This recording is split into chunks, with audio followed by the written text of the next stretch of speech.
నాస్తిక కేంద్రం ప్రారంభించి 85 సంవత్సరాలు అయిన సందర్భంలో 12వ ప్రపంచ నాస్తిక మహాసభలు 2025 జనవరి 4-5 తేదీలలో విజయవాడ నాస్తిక కేంద్రంలో positive atheism, critical thinking and secular reform అంశం మీద నిర్వహించబడును.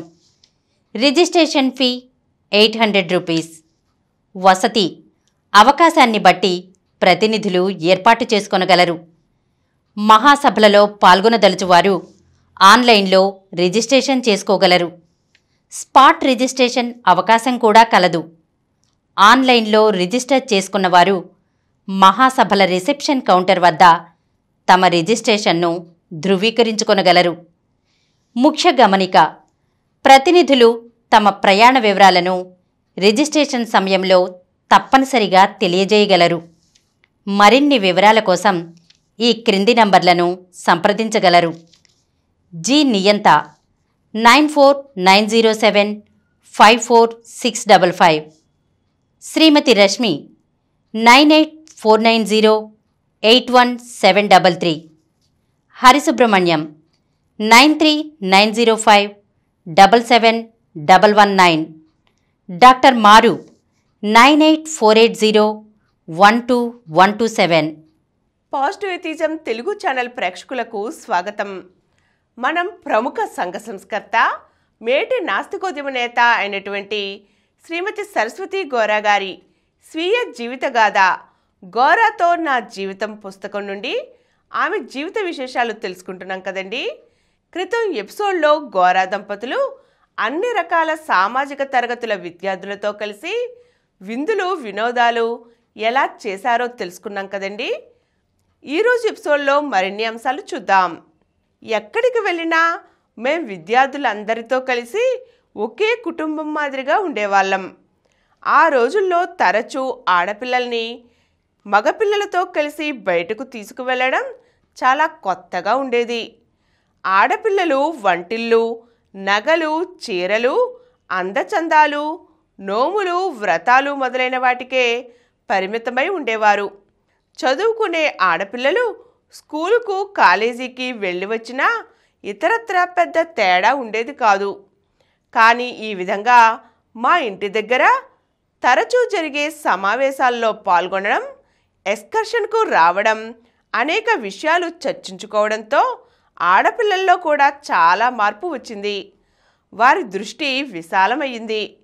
ఆ రోజుల్లో ఈ విధంగా వచ్చిన వారిలో మన రాష్ట్ర రెడ్ క్రాస్ సంస్థలో శ్రీమతి చల్లపల్లి సరస్వతి, కీర్తిశేషులు డాక్టర్ జానకీబాయి, కూచిమంచి రమణమ్మ, గోరా గారితో కలిసి చదువుకున్న విద్యాసాగర్ గారి చెల్లెళ్ళు లీలావతి, సరోజిని మొదలైన వారు ఉండేవారు.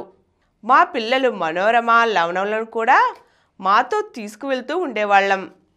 ఎక్కువగా ఈ ఆడపిల్లలే వారిని చూసేవారు. పెళ్ళైన విద్యార్థులు తమ భార్యలను కూడా ఈ ఎక్స్కర్షన్కు తీసుకువచ్చేవాళ్ళు. ముఖ్యంగా సరోజిని, లీలావతి నాకు అన్నిటిలోనూ సహాయపడుతూ ఉండేవారు. ఇవన్నీ ఎందుకంటే రాజకీయ రంగంలో మాత్రమే సామాన్య స్త్రీలు సత్యాగ్రహులుగా వచ్చేవారు, కానీ సామాజిక రంగంలో పెద్ద మార్పు ఉండేది కాదు. ఒక్కొక్కప్పుడు రాజకీయ నాయకుల ఇళ్లల్లో కూడా వారి భార్య, పిల్లలు, అక్క చెల్లెళ్లలో సాంఘికంగా పెద్ద మార్పు ఉండేది కాదు. అటువంటి సమయంలో ఈ రకమైన కార్యక్రమాలు ముఖ్యంగా నేను అభివృద్ధి చెందుటకు చాలా తోడ్పడ్డాయి. ఇక్కడ ఒక చక్కని సంఘటన తెలుసుకుందాం. ఆ రోజుల్లో సివికే రావు గారి తండ్రికి కారు ఉండేది. ఆయన మాకు చాలా సన్నిహితమైన వారు. మేము ఎక్కడికైనా వెళ్ళాలన్నా రావు గారు కారు తీసుకువచ్చి మమ్ము తీసుకువెళ్తూ ఉండేవారు. ఒకసారి సరిగ్గా మేము బయలుదేరే సమయానికి మా దూరపు బంధువు ఒక ఆయన కాకినాడ వచ్చి నన్ను చూద్దామని వచ్చారు. అప్పటికే ప్రయాణమవుతున్న నేను వారితో 5 నిమిషాలు మాట్లాడి వెంటనే గోరా గారితో కలిసి సివికే రావు గారి కారులో వెళ్ళాను. ఆ బంధువు విజయనగరం వెళ్ళి నేను ఎవరితోనో కార్లలో తిరుగుతున్నానని చెప్పారు. నేను తరువాత విజయనగరం వెళ్ళినప్పుడు మా అమ్మ ఈ విషయం అడిగింది. మా బంధువు నన్ను చూడటానికి వచ్చినప్పుడు కారులో వెనక సీటులో నాతో పాటు కూర్చున్నది గోరాగారేనని ఆయన గమనించలేదు. ఆ రోజుల్లో కార్లు చాలా అరుదుగా ఉండేవి కనుక మాకు కారు ఎక్కడి నుండి వచ్చింది అని ఆయన ఆశ్చర్యపోయారు. మా అమ్మ వివరాలు తెలుసుకుని చాలా నవ్వుకుంది. ఎందుకంటే సివికే రావు గారు గోరాగారితో 1-2 సార్లు విజయనగరం వెళ్ళడం వల్ల మా ఇంట్లో అందరికీ ఆయన బాగా తెలుసు. సివికే రావు గోరాగారితో విద్యార్థిగా కంటే తమ్ముడిగానే ఎక్కువగా మెలిగేవారు. గోరాగారి వైపు నుంచి కార్యక్రమాలన్నీ ఇలా ఉంటే మా మామగారు అత్తగారి వైపు కార్యక్రమాలు మరొకలా ఉండేవి. వారు రోజు పూజలు భజనల్లో మునిగి ఉండేవారు. ప్రతి శివరాత్రి జాగారం చేసి 24 గంటలు భజన చేసేవారు. ఆయన శిష్యులు ఎంతోమంది వచ్చి ఈ భజనల్లో పాల్గొనేవారు. వారి ఏర్పాట్లలో నేను పాల్గొనకుండా ఉండటానికి లేదు. ఇటు గోరాగారిని అటు అత్తమామల్ని ఇద్దరినీ సంతృప్తిపరచడం ఇటువంటి సందర్భాలలో చాలా కష్టంగా అనిపించేది. ఇంట్లో ఏదైనా వచ్చినప్పుడు గోరాగారు తరచూ బయటికి పోయేవారు. సమిష్టి కుటుంబంలో ఉంటూ ఇంటి కోడలనైన నేను అలా వెళ్ళిపోలేను కదా. అందుచేత మామూలుగా వంటలలోనూ ఇతర ఏర్పాట్లలోనూ సహకరించేదాన్ని. అయితే రాత్రి పూర్తి జాగరణ చేయకుండా మధ్యలో 1-2 గంటలు వచ్చి పడుకొని నిద్రపోయేదాన్ని. దీనివల్ల ఇంటికి వచ్చిన వారికి నేను దూరంగా ఉన్నట్లు కనబడేది కాదు.